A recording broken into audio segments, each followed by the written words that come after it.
All right, get ready to dive deep into digital marketing today. Yeah, we're going deep. We've got your EBS470 lecture notes here. Looks like digital marketing fundamentals. Uh-huh.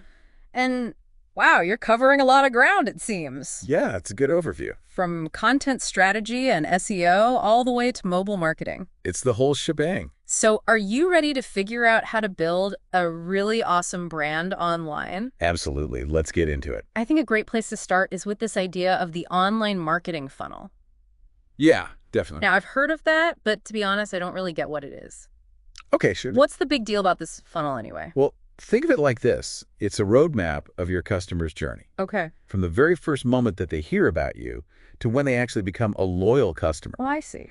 And what's really cool is that the type of content that works best actually changes depending on where they are in that journey. So you're saying it's not just a one-size-fits-all approach to making content? Exactly. Yeah. You wouldn't use the same tactics to attract someone who's never even heard of you as you would to convince someone who's already interested in your product to buy it. I got it. So you have to change it up. Makes sense. Keep it fresh.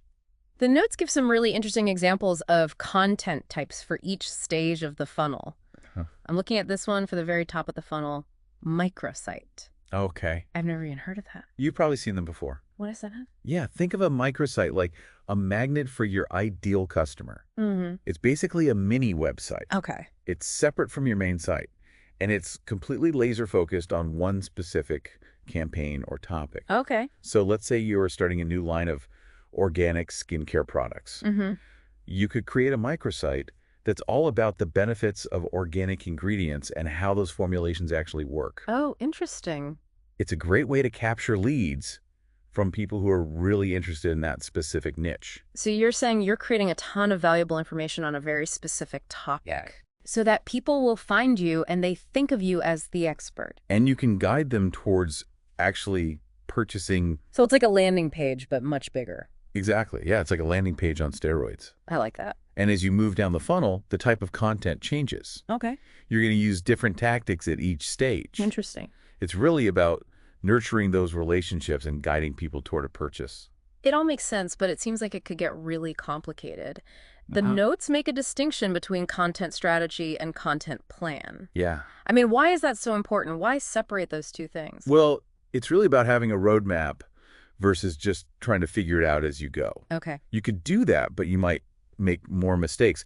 Your content strategy is the overarching why behind all your content. Mm-hmm. It's why you're making this content.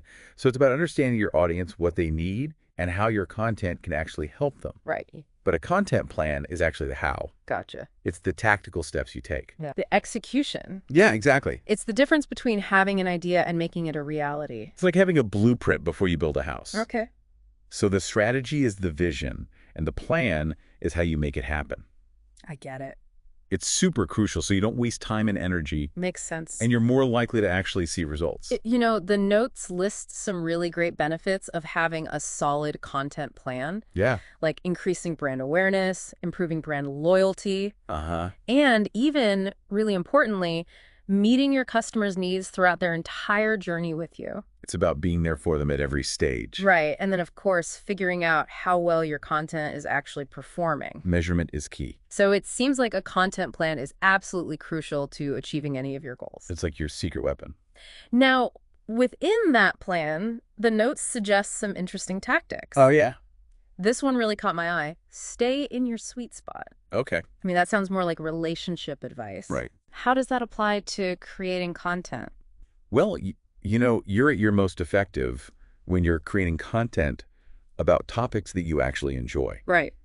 And that you actually know a lot about. I see. And it has to be in a format that you actually like to make. Okay. So if you love making videos, lean into that. Right. If you're a gifted writer, write blog posts and articles. So it's not about trying to do everything. Right. It's about finding what you're good at. Yeah, play to your strengths. Got it. Your audience will feel that authenticity. Okay, that makes sense. That actually ties into another point that the notes make. Okay. Practice insane honesty. Wait, what? Yeah. That sounds a little counterintuitive. It does, right? How does being really honest help you build an audience? Well, of course, you want to present your brand in the best possible light. Yeah. But people can tell when you're not being genuine. Yeah, totally. You have to be authentic. And when you're honest about your brand's values, even your struggles, it helps people connect with you. It shows that you're a real person, not just a faceless corporation. So it makes you seem more relatable. Exactly. I like that. Be real. Okay, now speaking of keeping things real, I was really intrigued by this idea of content operation maturity Yeah, that's an interesting concept. that the notes talk about. I mean, what does that even mean? Well, it's a way to assess how sophisticated your approach to content modeling is. I see. It's a spectrum, really. Okay. And the notes outline 5 different levels, from novice to expert. All right.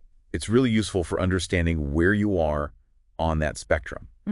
And then you can figure out what steps to take to move to that next level. So it's like a roadmap for growth and improvement. Exactly. Everyone starts somewhere, right? Everyone starts as a novice. Can you walk me through these levels? Sure. What does it actually look like to go from novice to expert in the world of content marketing? Well, at the novice level, you're really just dipping your toes in. You might be creating content, but it might be sporadic, without a clear strategy. Okay. No real process. It's kind of like throwing spaghetti at the wall and see what sticks. Oh, I've definitely been there. I think we all have. So how do you move beyond that novice stage and actually become a practitioner? Well, as a practitioner, you're starting to think a little bit more strategically. Okay. You're thinking about your audience and your goals, and you're developing some processes and structure. So you're being a little bit more intentional. Exactly. It's not just random social media posts anymore. Got it. You're starting to create content with a purpose. All right. And then what about the intermediate level? As an intermediate content marketer, you're really starting to develop a solid content strategy. Yeah. And you're starting to use things like content calendars and editorial guidelines. Yeah. And importantly, you're measuring your results. So you're getting organized. You're getting organized and efficient in your process. It's not just about creating content. It's about creating effective content. Exactly. And that's when the magic starts to happen at the advanced level. Oh, I like magic. Yeah, things get exciting at the advanced level. So what makes the advanced level so special? Well, at the advanced level, you're not just creating content. You're creating content that actually drives revenue. Oh, that's the dream. You have clear channel plans, you're targeting specific audiences, Okay. and you're constantly analyzing your results to figure out how to get even better. So you're a content marketing machine. That's the goal. All right, now we have to talk about the final level, the holy grail. The expert level. What does it take to reach that level? Well, the expert level is all about mastery. Okay. You're not just creating content, you're creating experiences. Wow. You're totally connected with your audience, you know what they need, and you're always trying new things and pushing the boundaries of what content marketing can do. That sounds pretty aspirational. It is, but it's possible. So why is this whole maturity model so important for someone who's just starting out? Well, it's really valuable for avoiding some of the common pitfalls. Okay. And it can give you a really clear path to becoming a much more effective content marketer. I love that. It's like a roadmap to success. It is. And remember, it's a journey. Everyone starts somewhere. Yeah. Don't be afraid to experiment, Right. learn, and try new things. All right, great advice. Now let's switch gears and talk about SEO, search engine optimization. Felt good. Now, the notes mention 6 canonical consumer needs that people are trying to fulfill when they search online. Some of them are pretty straightforward, like educate me, reassure me. Right. But then there's this one, surprise me. Okay. How does SEO connect to surprise? Well, it's a really interesting aspect of search that often gets overlooked. Okay. A lot of times we think about search as like, I have a question and I want an answer.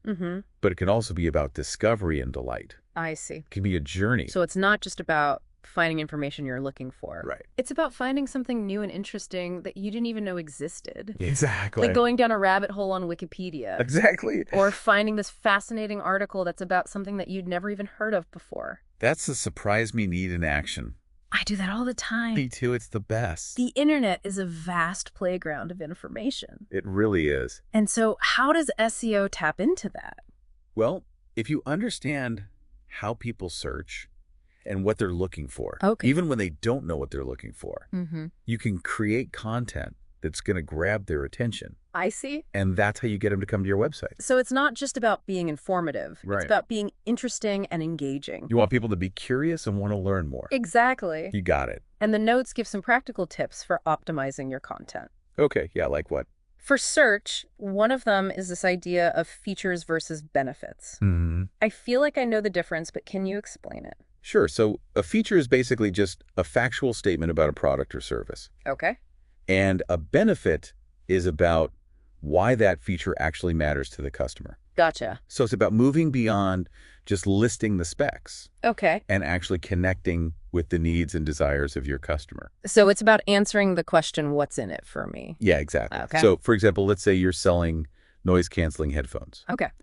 A feature would be they have active noise cancellation technology, but the benefit is you can actually focus on your work without being distracted. Okay. Or enjoy your music in peace and quiet. So you're painting a picture of how the product actually improves my life. Exactly. It's not just about the technology, it's about what it does for you.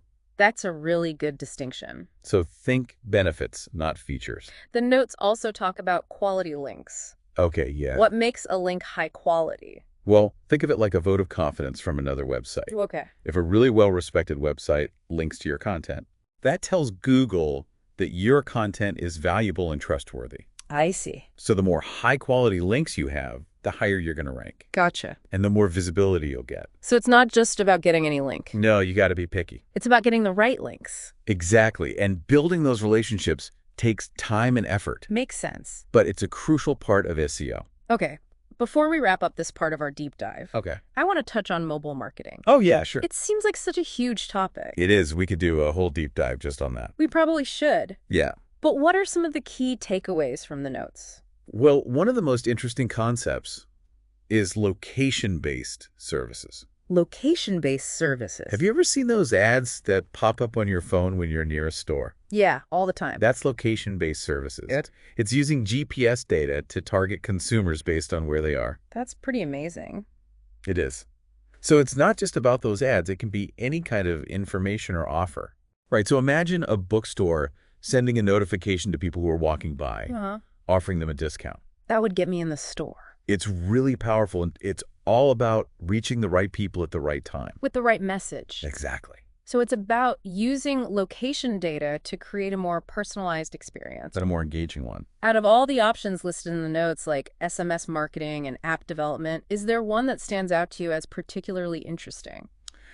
You know, I think the one that's most interesting to me is Bluetooth beacon marketing.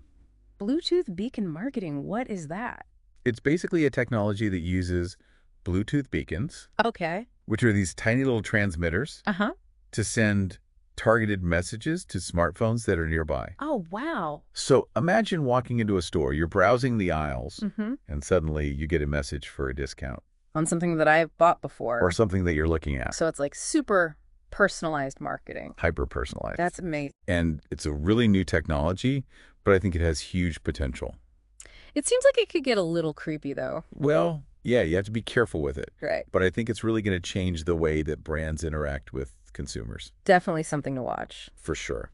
So we've covered a ton of information today. We have. The marketing funnel, the importance of content strategy and planning. We talked about the power of SEO, dipped our toes into mobile marketing. Just a little taste. And there's still so much more to unpack. There is. It's a big world out there. So stay tuned for part 2 of this deep dive into digital marketing fundamentals. We'll see you soon. Where we're going to explore these topics even further. Can't wait. Welcome back to our deep dive. You know, I'm still thinking about those hyper-personalized messages. The Bluetooth beacons? Yeah, with Bluetooth beacon marketing. Pretty wild, right? It's mind-blowing, but for now, okay, let's switch gears back to content marketing. Sure.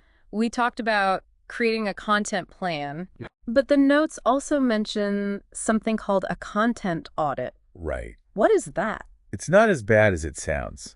It sounds a little scary. Yeah, content audit, it does sound a little bit like a trip to the dentist. Right, exactly. It's necessary, but not fun. Yeah. But basically, you're just taking inventory of all the content that you've already created. Okay. What you have, where it is, and who it's for. So it's kind of like spring cleaning for your content. Exactly. I like that. Get rid of the dust and cobwebs. So you're saying it can be really revealing. Absolutely. You might discover that you have a ton of content that's attracting new people. but maybe not so much content that's actually guiding them towards becoming customers. That happens a lot. Or maybe you're missing content for a specific part of your audience. Could be. So it's about getting a bird's eye view of your whole content ecosystem. Exactly. You want to see the big picture. The notes also mention something called pillar content. Yeah, pillar content. What is that? It's your foundational content, the cornerstones of your content strategy. Okay. These are the really meaty, in-depth pieces. Like ebooks, white papers. Yeah, ultimate guides, even a video series. So it's like the meat and potatoes of your content. Exactly. That really establishes you as an expert. You got it. And what I love about it is that you can repurpose it into so many different formats. Absolutely, yeah. So you could take an ebook and turn it into blog posts, social media updates, infographics, anything you can think of. So it's like this one piece of content can create a whole content universe. That's the beauty of it. Now, speaking of different formats, the notes touch on the importance of evergreen content. Right. Evergreen content. Now, if I remember correctly, evergreen content is the stuff that's always relevant. Exactly. It's timeless. Timeless, valuable. So it's not tied to any particular event or trend. Right. So things like a guide to SEO or a classic recipe that never goes out of style. It's the gift that keeps on giving. And it can keep attracting traffic to your website for months or even years.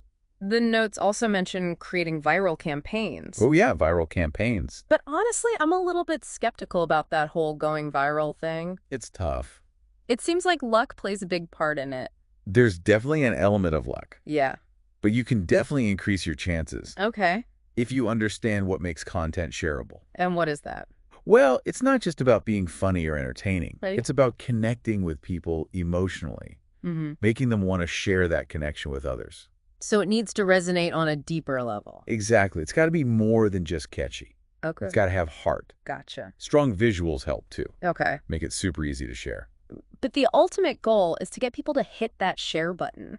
You want people to spread the word. It's like creating a spark that starts a chain reaction. That's a great way to put it. That's a pretty powerful image. Powerful visuals, Yeah. powerful emotions. The notes also talk about live video content. Live video, yeah. Is that still a thing? Oh, yeah, In absolutely. the age of TikTok and Instagram Reels? Live video is so huge. Okay. It's a great way to connect with your audience in real time Yeah. and really build a sense of community. It's unscripted. It's authentic. It's like giving your audience a backstage pass. Exactly. Let them see behind the curtain. And the notes give some really great examples, Yeah, like what? like documenting live events, Uh-huh. encouraging user-generated content, Yeah, that's a good one. and even behind-the-scenes glimpses I would love that. of your process. It's really versatile format. And it can be a great way to repurpose your other content. Absolutely, yeah. So you could do a live Q&A based on a blog post, Mm. or even a live webinar to go deeper into an ebook.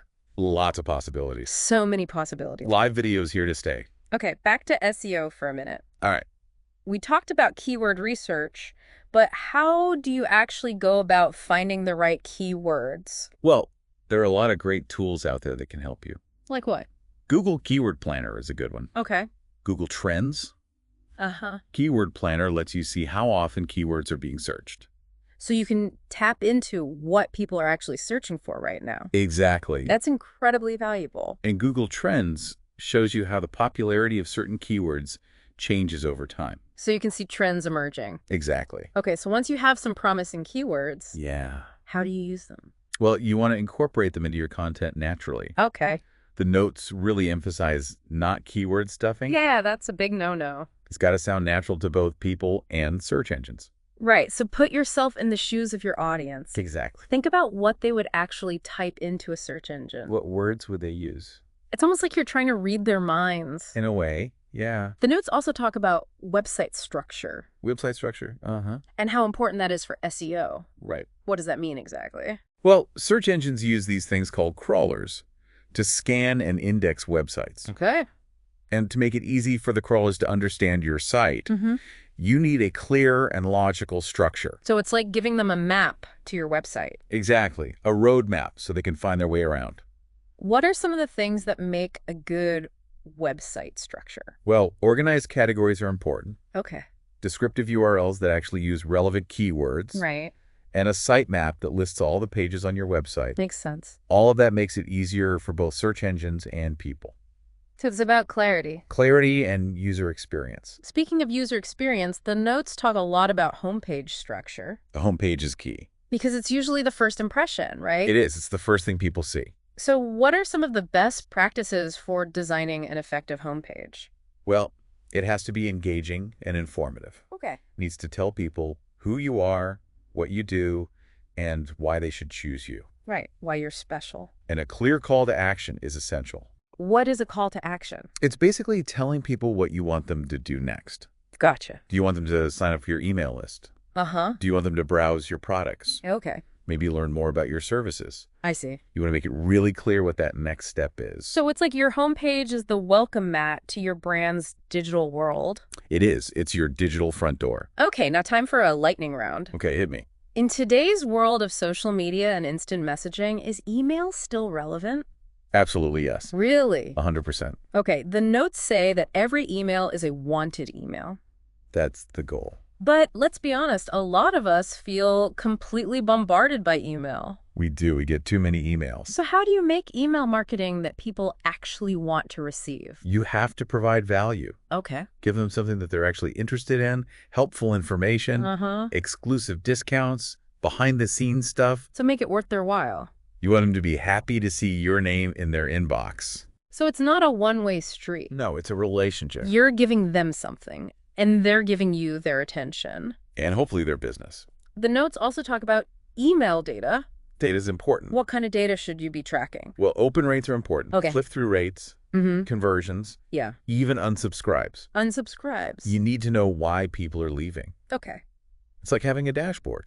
So it's a health checkup for your email list. Exactly. You can see what needs improvement. It's all about making informed decisions. Now, the notes also mention something called extended email metrics. Extended metrics. What are those? Well, they go beyond just opens and clicks. Okay. They connect your email marketing to your big picture business goals. So things like website visits, Pages viewed. purchases completed. That's the big one. Even webinars attended. Yeah, anything that shows how your emails are contributing to your business. So it's not just about whether people are opening your emails. It's about whether they're actually taking action. That's what really matters. And that leads to a thought-provoking question from the notes. Okay, what's the question? Every email is a wanted email.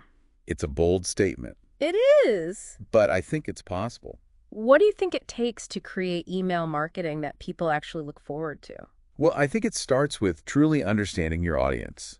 Okay. Knowing what they need, and then creating emails that are not just informative, but also entertaining and valuable. So give them something they can't get anywhere else. Exactly. Exceed their expectations. Make them excited to see your email in their inbox. That's the goal. So it's about creating a really personalized and engaging experience. Make them feel special. This has been so insightful. It's been fun. We've covered content audits, pillar content, explored the power of live video, and even the surprisingly complex world of email marketing. Email marketing is a beast. But there's one more crucial piece of the puzzle we need to talk about. Okay, what's that? Stay tuned for part 3, where we're going to tackle measurement and analytics.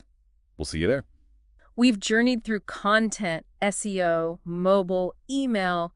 It's been a whirlwind. Really has. We've covered a lot. But like any good journey, we need to make sure that we're headed in the right direction. Exactly. You don't just wander aimlessly. That's where this last section from your EBS470 notes comes in. Measurement and analytics. It's all about making sure your digital marketing efforts are actually paying off. Right. You got to make sure all this work you're doing is worth it. It's about making sure it's working, but honestly, Yeah. analytics can feel a little overwhelming. It's a lot of data. Where do you even begin? Well, it doesn't have to be scary. Okay. There are tools out there to help you, like Google Analytics. I've heard of that, but I'll be honest, it seems a little intimidating. It can be, but it's worth learning. Okay. It's like a treasure map. Okay. It can show you really valuable insights About what? about your website traffic, your audience, even your conversions. So you can actually see how many people are visiting your site, Uh-huh. where they're coming from, what they're clicking on. And if they're buying anything. That's amazing. And then you can use that data to figure out what's working and what's not. Okay, I like that. Let's say your blog posts are doing great, but no one's signing up for your email list. Yeah, Well, that's useful information. it is, yeah. Maybe you need to change your call to action or create different content. So it's not just about collecting data. Right. It's about using it to make your marketing better. Exactly. Data-driven decisions are key. You know, the notes go deep on email metrics. Oh, They yeah. list so many It's a lot. Popped-ins, bounces, opens, clicks. And they all tell a story. But it seems like a lot to keep track of. It is, but it's important. Okay, so how do you make sense of all of it? Well, think of each metric like a window into how engaged your subscribers are. Okay. A high bounce rate could mean that your email list is outdated. Okay. Or that you're sending emails to people who aren't interested. Ah, so it's a sign that you need to fix something. Exactly, and you can tweak things as you go. By keeping track of these metrics, you can see how your email marketing is performing. Exactly, and you can see if it's actually meeting your goals. The notes also mention extended email metrics. Oh, yeah. Those are cool. What are those? Well, they go beyond just opens and clicks. Okay. They connect your email marketing to your overall business goals. So you can actually see the impact it's having on your bottom line. Exactly. So think things like website visits, purchases, even webinars attended. So it's not just about whether they're opening the email, it's about what they do afterwards. Exactly. What action do they take? And that brings us to a final thought-provoking question from the notes. Okay, I'm ready. Every email is a wanted email. I like that idea. It's a bold statement. It is bold. What do you think it takes to create email marketing that people actually look forward to? Well, I think it comes down to understanding your audience. Creating emails that are not just informative, but also entertaining and valuable. So give them something they can't get anywhere else. Exactly, and make them feel like you really get them. So it's about exceeding expectations. Make them excited to see your name in their inbox. Well, we've gone deep today, haven't we? We have. It's been a long journey. Content strategy, SEO, mobile marketing, email analytics. We've covered it all. But it all comes back to understanding your audience and creating great content. And using data to make sure it's working. Data is your friend. It's about being strategic, creative, and adaptable. And never forgetting the human connection. And now it's your turn to take this knowledge and actually use it. Go out there and make something amazing. What will you create in the digital world?